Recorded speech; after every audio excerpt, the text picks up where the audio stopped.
भूतिया बारात। यह कहानी उत्तर भारत के एक गांव की है, जहां एक जंगल के पास एक रहस्यमयी जगह थी।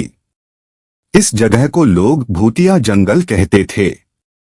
गांव के बुजुर्ग बताते थे कि इस जंगल से रात को अजीबोगरीब आवाजें आती थीं। लोग कहते थे कि वहां एक भूतिया बारात आती है जो कई साल पहले गायब हो गई थी।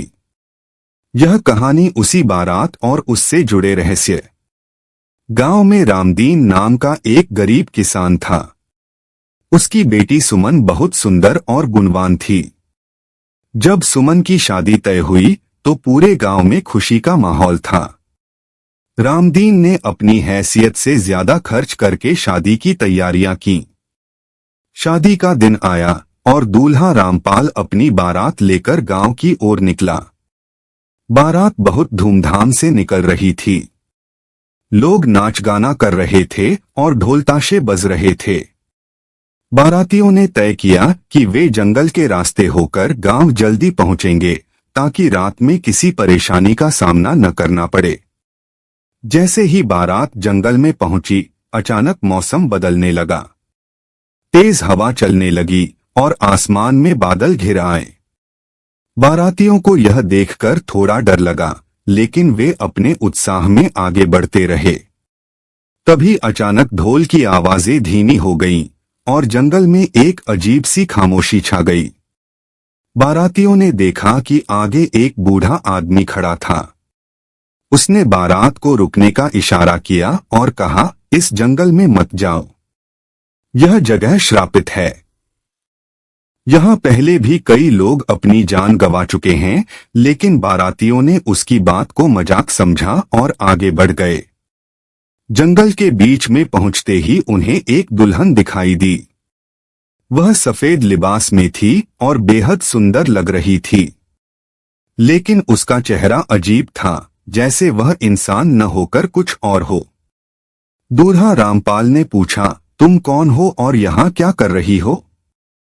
दुल्हन मुस्कुराई और उसकी मुस्कान डरावनी थी। उसने कहा, मैं उस बारात की दुल्हन हूँ जो सालों पहले यहाँ गायब हो गई थी। क्या तुम मेरी बारात में शामिल होना चाहते हो? दुल्हन की बात सुनकर बारातियों में दहशत फैल गई। अचानक वहां से अजीबोगरीब आवाजें आने लगीं। पेड़ हिलने लगे और चारों ओर से भूतिया आकृतियां निकलने लगीं। वे सभी बारातियों को घेरने लगीं। बाराती अपनी जान बचाने के लिए भागने लगे, लेकिन जंगल के रास्ते ने उन्हें भटका दिया। हर तरफ से भूतों ने हमला कर दिया। ढोलनगाड़े की आवाजें अब चीखों में बदल गईं। दूल्हा रामपाल और उसके साथी डर के मारे अपनी जगह से हिल भी नहीं सके। सुबह होते ही गांव वालों ने जंगल में जाकर देखा। वहां न तो बारात के लोग थे और न ही उनके घोड़े या गाड़ियां, लेकिन पेड़ों पर उनके कपड़े लटके हुए थे और चारों ओर अजीब सी खामोशी थी। उस दिन के बाद से गांव के लोग उस जंगल से दूर रहने लगे।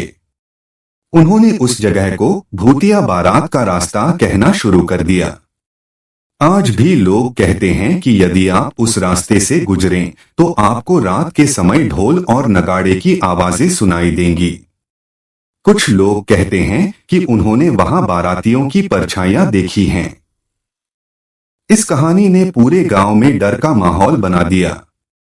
यह एक चेतावनी बन गई कि कभी भी ऐसी रहस्यमयी जगहों पर बिना सोचे समझे नहीं जाना चाहिए।